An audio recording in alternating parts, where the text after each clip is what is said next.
putain, j'adore la team Grandis. Moi, je m'attendais à ce qu'ils soient fun, je m'attendais pas à ce qu'ils évoluent de façon aussi satisfaisante et... Ah, ça fait vraiment plaisir de voir ça, je vous jure. Hein. Encore un très bon épisode. Ça commence à venir de plus en plus fréquemment, ça, donc ouais, c'est très prometteur. Sachant que ça n'a pas commencé sur les chapeaux de roue. Hein, je vous cache pas que les 5-6 premières minutes, j'ai pas été grandement pris dedans. Il y a Nemo qui discute rapidement avec Electra par rapport à Nadia. Genre, ah, tu savais pour Nadia, oui, je vous en ai pas parlé parce que je jugeais que c'était pas bon, etc.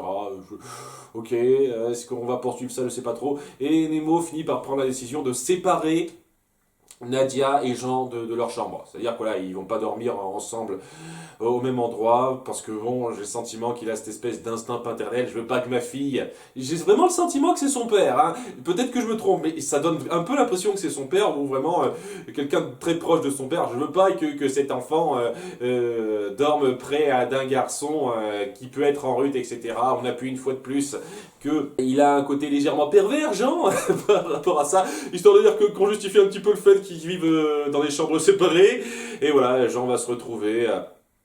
dans la chambre de Grandis et compagnie. Grandis fera un petit parallèle avec sa situation amoureuse avec Nemo, même s'ils se connaissent depuis un jour et demi. Enfin bon, voilà, ça met en place un petit peu nos personnages, on pose nos personnages, c'est tout à fait acceptable, c'est pas super impactant, je trouve. Hein. Et puis ça appuie le fait que je suis vraiment pas particulièrement fan de Nadia dans l'absolu. Je la trouve pas détestable ou quoi que ce soit, mais elle a rien de particulièrement prenant en termes de personnage, en termes de caractère, du genre à s'énerver un peu facilement, tout ça. Pareil pour Marie. À part son introduction, bah, depuis quelques temps, c'est juste la petite fille qui suit le mouvement une fois de plus, donc qu'est-ce que j'en pense? Pas grand-chose. Hein, c'est pas affreux, mais ça n'a rien de sensationnel. C'est un peu le truc. Mais bon, hein, ça représente que les 6 premières minutes où on pose un petit peu nos personnages, hein, Jean et Nadia, leur relation une fois de plus, Grandis qui aime le capitaine, les deux autres, Hanson et Sanson qui veulent un petit peu se barrer de là parce qu'ils veulent pas que leur patronne tombe amoureuse de quelqu'un d'autre. Voilà, on appuie un petit peu ces caractères-là, ça passe à peu près, ça n'a rien d'extraordinaire. Mais c'est après que ça commence à devenir vraiment intéressant, lorsque le Nautilus finit par repérer l'aérostat de Gargoyle et se lance un petit peu à sa poursuite en mode furtive, hein, en se disant peut-être qu'il nous a pas aperçus, alors que bon, depuis le début, il savait qu'il le suivrait, hein, il a un petit peu mis en place la chose, mais il y a un petit moment assez lent où on pose un petit peu cette petite filature où ils doivent passer par une alcôve sous-marine, et c'est là que Gargoyle a tendu un piège de façon très intelligente à notre capitaine en piégeant, en posant des mines d'un côté lorsqu'ils veulent le traverser, et lorsqu'ils veulent reculer, ils posent des mines juste derrière. Donc ils sont pris entre deux feux, et s'ils avancent ou ils reculent, comment voulez-vous qu'ils passent? Elle était facile celle-là, mais bon, hein, voilà. En avançant ou en reculant, ils finiront par se faire avoir. Et c'est très mal barré pour eux. C'est un plan bien fichu, hein, bien machiavélique du gars pour se débarrasser de son némésis. J'apprécie le fait qu'on n'ait pas vraiment beaucoup de temps mort. Apparemment, le mec, il va pas rater une occasion de se débarrasser de Nemo. Donc c'était assez finement joué, et j'adore sa façon de glousser après. Sachant qu'on voit aussi rapidement qu'il a une assistante, une numéro 1 peut-être, comme Nemo, qu'on n'avait pas vu donc avant. Donc est-ce qu'elle va jouer un rôle important celle-là, ou est-ce c'est juste une assistante sur le coup? On verra par la suite ça. Et étant donné que c'est une femme, elle porte pas le masque entier, quoi. C'est juste le masque pour le visage. Ah, c'est plus joli comme ça dépend du sexe, on va dire. Le détail, c'est pas du tout une plainte ou quoi que ce soit. Donc ouais, ils sont un petit peu dans une impasse, dans une situation assez grave. Nos personnages, puisque le sous-marin ne peut aller nulle part, et à cause du courant qui va un petit peu changer dans les heures qui viennent, s'ils font rien, ils finiront par subir les explosions quoi qu'il arrive, et donc soit la galerie s'effondrera sur eux, soit ça explosera sur eux totalement.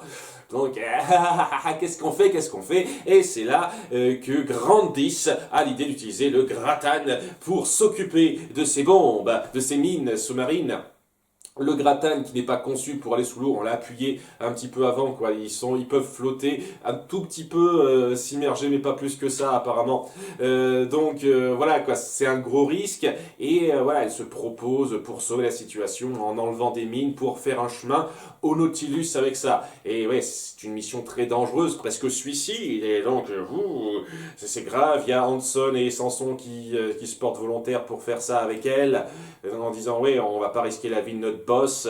Il y a un moment assez joli entre ces trois-là, Jean aussi qui veut participer, ouais, je veux aider, etc. On lui dit non, tu restes là, tu t'occupes de Nadia, etc. Mais il se faufilera, il aidera un petit peu. Il y a Hanson et Sanson qui décideront de mettre Grandis un petit peu à part en l'assommant et en disant tu participes pas, tu vas pas risquer ta vie avec nous. C'est très joli, quoi. On montre cette attache qu'il y a dans cette équipe.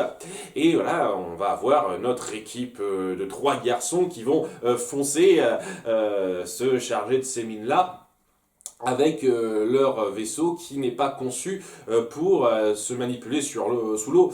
Donc voilà, il y a ce suspense qui se crée, il y aura Jean qui finira par se faire voir, et heureusement qu'il était là parce que il servira de troisième paire de mains très utile, hein. S'il n'avait pas été là, ça aurait été la merde, il serait pas arrivé. Et il va y avoir tout un tas de tensions qui se mettront en place alors qu'ils déplaceront les mines une à une, alors qu'ils subiront la pression de l'eau et qu'ils perdront certaines de leurs capacités. Déjà la caméra pour bien voir, donc ils seront obligés d'appareiller en suivant les directives du Nautilus, hein, par Grandis, qui leur en voudra un petit peu. Il va y avoir des tonnes de tensions, de moments où ça risque d'exploser, etc. C'est tellement bien fichu, c'est tellement pris là-dedans dans le suspense, la tension, au fur et à mesure, et ouais, quoi, ils risquent jusqu'à la toute fin de faire exploser quelque chose, quoi, et avec un dernier effort mutuel, ils arrivent à se débarrasser de la dernière mine et à s'en tirer in extremis. Très bien foutu en termes de suspense. J'ai adoré, c'est tellement bien fait. Et c'est là que ça se termine, en gros, quoi. Après ce moment de plusieurs minutes bien fichu où on fait vraiment monter la tension. Il y a nos 3 héros du moment qui se posent sur le Nautilus alors qu'il est immergé, partagent un petit moment sympathique entre eux, et ça se termine là, et c'était super. Voilà. Les premières minutes ne laissaient pas présager quelque chose de sensationnel dans cet épisode, mais à partir du moment où il y a l'aérostat de Gargoyle qui arrive, tout ce qui se met en place, la force de la chose, l'héroïsme de nos personnages qui évoluent vraiment, quoi. Je veux dire, quand on les voit au début, on s'attend pas vraiment à ce qu'ils en viennent là dès l'épisode 10, et pourtant c'est bien rendu. On appuie la personnalité de ces trois-là au fur et à mesure des épisodes, et en quoi ils ont quelque chose de très rattachable, de très attachant au fur et à mesure, ce qui fait que voilà, lorsqu'ils ont leur grand moment héroïque, ça donne pas l'impression d'avoir été totalement forcé rapidement, ça donne l'impression d'avoir été amené de façon satisfaisante, et leur moment de gloire n'en est que plus percutant. C'était un épisode très plaisant à voir. Je suis vraiment content qu'on étoffe autant ces personnages-là et qu'on les rende aussi sympathiques. J'adore la team Grandis, ce sont mes personnages préférés de la série pour l'instant, facilement ceux-là, et ouais, j'espère qu'ils continueront sur cette voie parce que je les adore pour l'instant. Ah, ça fait plaisir de voir ça. À bientôt pour l'épisode 11, bye.